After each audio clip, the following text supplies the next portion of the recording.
अस्सलामुअलैकुम, welcome to health and happiness with doctor Warda Sikandar. एक नए एपिसोड के साथ, एक नए टॉपिक के साथ EFUM हेल्थ फोरम, जहां रोज़ाना हम आपको मिलवाते हैं मुख्तलिफ हेल्थ प्रोफेशनल से, घर बैठे आपको बताते हैं बीमारियों और उनके सलूशन के बारे में। जैसा कि आप जानते हैं, हम बहुत मुख्तलिफ डाइट्स रोज़मर्रा की ज़िंदगी में सुनते हैं। तो कभी बैलेंस डाइट पर बात हो रही होती है, तो कहीं कीटो डाइट का जिक्र हो रहा होता है। तो आज हम जिस टॉपिक पे बात करने जा रहे हैं वो बड़ी मुनफरिद डाइट है, लेकिन बहुत सारे लोग इसको फॉलो भी करते हैं, वेगन डाइट।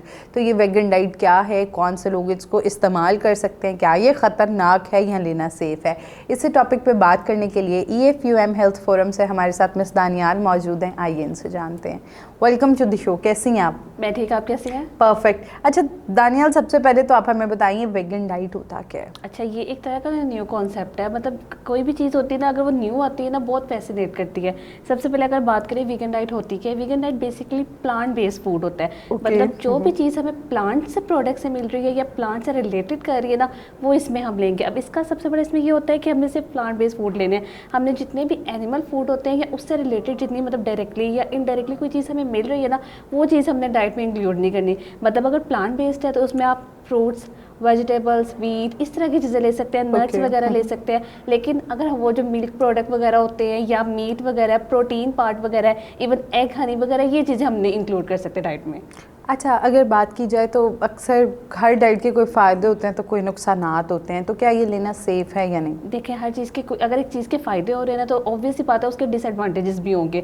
अगर हम वीगन डाइट के एडवांटेजेस की बात करें ना, सबसे पहले तो ये एक रिलीजियल पर्सपेक्टिव होता है कि कुछ लोग हैं, मतलब कुछ रिलीजन्स में ऐसा हो रहा होता है कि वो नहीं ले रहे होते मीट, मतलब उन्होंने मीट वाला पार्ट है या इस तरह की कोई चीज़ें उन्होंने अपनी डाइट में नहीं लेनी। एक तो हो गया उनका रिलीजन पर्सपेक्टिव हो गया। दूसरा ये है कि अगर इसको हम इस्तेमाल कर रहे हो तो आपको पता है प्लांट बेस्ड फूड जो होते हैं वो ज़रा इतने एक्सपेंसिव नहीं होते, इजीली पॉकेट फ्रेंडली हो जाते हैं, हर जो इकोनॉमिक स्टेटस है वो इस्तेमाल मतलब इजीली हम ले सकते हैं। उसके बाद इसको लेने का क्या फ़ायदा होता है कि अगर हम फ्रूट्स का, वेजिटेबल्स का ज़्यादा से ज़्यादा डाइट पे इस्तेमाल करें तो फाइबर इंटेक बहुत ज़्यादा होगा। फाइबर इंटेक होगा तो ओवरऑल गट हेल्थ इंप्रूव होगी, डाइजेशन इंप्रूव होगी। इसके अलावा कुछ स्टडीज़ हैं वो ये भी बताती हैं कि जैसे कुछ डिजीज़, जैसे कुछ क्रॉनिक डिजीज़ जिसमें डायबिटीज़ हो जाता है और कुछ कैंसर की कुछ टाइप्स होती हैं जो इससे ठीक हो सकती हैं। इसके अलावा इसमें ये होता है कि इन्वायरमेंटली बहुत बेहतर है। लेकिन ये इसके एडवांटेजेस में आ जाता है। अगर हम इसके डिसएडवांटेजेस की बात करें तो सबसे जो मेजर डिसएडवांटेज वो यही है कि प्रोटीन इंटेक पूरा नहीं होता। आपने अक्सर सुना होगा कि लोग अपना प्रोटीन इंटेक उस तरह से नहीं ले पाते, यही है ना। इवन अगर वो प्लांट बेस्ड डाइट लेकर अपना प्रोटीन इंटेक कर भी रहे हैं तो वो उस तरह से कंप्लीट नहीं होगा। इसी तरह अगर वो जितनी मर्जी कोशिश कर ले, लेकिन वो कोई ना कोई डेफिशिएंसी बॉडी में रह जाएगी। इसी तरह अगर हम बात करें डिफरेंट तरह के जैसे माइक्रो न्यूट्रिएंट्स होते हैं, जैसे अगर बात करें कैल्शियम है वो उनकी बॉडी को नहीं मिलेगा, आयरन है वो उनकी बॉडी को नहीं मिलेगा, जो कि एक तरह से उनकी हेल्थ के लिए बेहतर नहीं है। जैसे अगर मैक्रो न्यूट्रिएंट्स बहुत ज़्यादा बॉडी के लिए इंपॉर्टेंट है तो माइक्रो न्यूट्रिएंट्स भी बहुत इंपॉर्टेंट है। तो अगर ये डेफिशिएंसीज हो जाएंगी तो आगे जाके उनको कोई ना कोई कॉन्सिक्वेंसेस फेस करने पड़ेंगे। इसके अलावा एक सोशली बहुत ज़्यादा प्रॉब्लम इस डाइट को फॉलो करने से होता है ये कि अच्छा कोई डाइट फॉलो करे, अगर आपने बाहर से कुछ खाना है तो बहुत प्रॉब्लम हो जाएगी। अच्छा इस चीज़ को अवॉइड करें, इस चीज़ को अवॉइड ना करें, क्योंकि कोई भी चीज़ है उसमें एग तो मतलब लाजमी ऐड होगा, या अगर कोई और चीज़ है हनी वगैरह ऐड होगी तो वो बहुत मुश्किल हो जाता है उस चीज़ को देखना, उस चीज़ को लेना।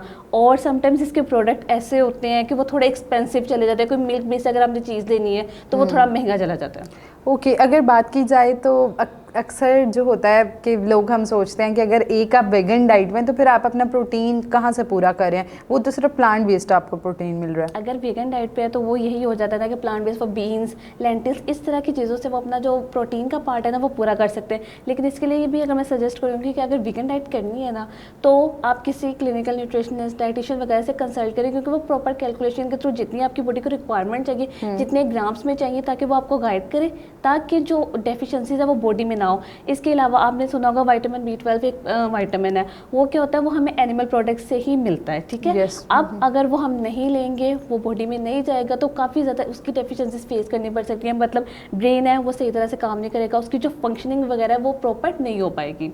तो इसके लिए यही है कि मतलब उस चीज़ को ऐड किया जाए, मतलब इस तरह की चीज़ें, लेंटिल्स वगैरह को ऐड किया जाए ज़्यादा से ज़्यादा, लेकिन कोशिश की जाए कि मीट वाला पोर्शन भी ऐड कर लिया जाए।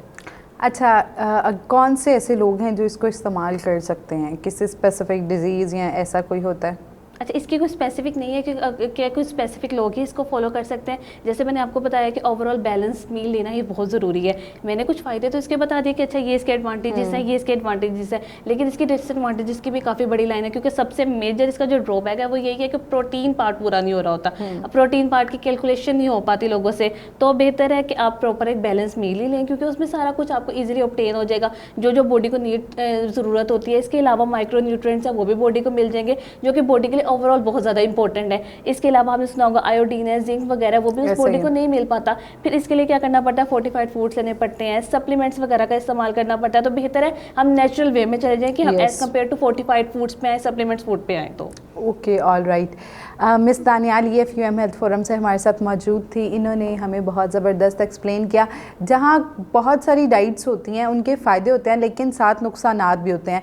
ये बिल्कुल ठीक नहीं है कि हम स्पेसिफिक सिर्फ जो है वेजिटेबल सोर्सेज ऑफ प्रोटीन या इनका इस्तेमाल करें और एनिमल जो प्रोटीन है उसको निगलेक्ट कर दें। हमारे सर से लेके पाँव तक हर बॉडी ऑर्गन की रिक्वायरमेंट है और हमें चाहिए कि हम अपने हर बॉडी ऑर्गन का ख्याल रखें, हर अपने बॉडी के सेल का ख्याल रखें और proper nourishment, proper balance diet जो है उसको फॉलो करें। अगर आपने इस तरह की किसी किस्म की डाइट पे जाना है, यानी कीटो या फिर जो है वो जैसे इन्होंने वेगन डाइट की बात की या मुख्तलिफ तरह की डाइट्स होती हैं, तो आप बग़ैर कंसल्टेंट न्यूट्रिशनिस्ट को कंसल्ट किए ना इस तरफ जाइए। तो अगर आप इस तरह का कोई भी मसला फेस कर रहे हैं या कोई स्पेसिफिक डाइट की तरफ जाना चाहते हैं तो आपको चाहिए अपने करीबी न्यूट्रिशनिस्ट को कंसल्ट करें। और अब आप घर बैठे हमारे EFUM हेल्थ फोरम पर मौजूद कंसल्टेंट्स को भी कंसल्ट कर सकते हैं। अगर आपका इस टॉपिक से मुतल्लिका कोई भी सवाल है तो आप कमेंट सेक्शन में हमसे पूछ सकते हैं। Don't forget to subscribe our channel. मिलते हैं एक नए एपिसोड के साथ। अल्लाह हाफ़िज़।